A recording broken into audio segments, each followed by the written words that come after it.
In the beginning of your business, you guested on lots of podcasts. Yeah. Yep. You then started your own podcast, didn't guest as much for a while. Yeah. Yep. And now you're being really intentional. Yeah. Give us some of the whys behind that and some of the what's happening because of it.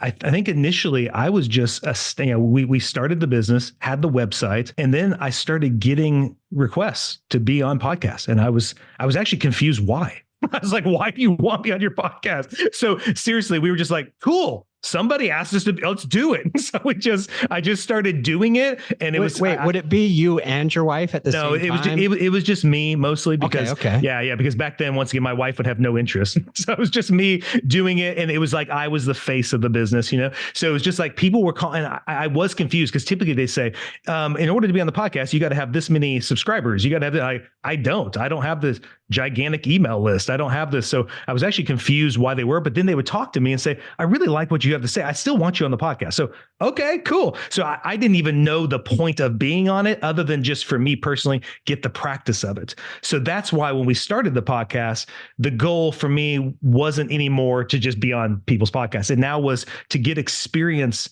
being on this platform, how it works, what doesn't work, what I like and don't like about it, right? And in ways in which to tweak the message that we were doing. And obviously after we've done so many, we got more and more comfortable with it. So to answer the second part of your question, the reason why now we're getting on people's podcasts is because the coaching help we're receiving is the next step in really to help families. If that's what we really want to do, if we really want to grow the business and be able to reach more people throughout the world. Because I think what we're offering is going to change and transform any family that wants to partake in it, is you got to be on other people's podcasts. You got to take time to get on these other people's platforms and be able to reach a different audience, right? So that's when this January 2024, the goal is to get on as many podcasts as we can to give value to that person doing the podcast, right? And to just offer that to them. And if things come back, which I think they will, I think eventually people hear the message and be interested, fantastic, right?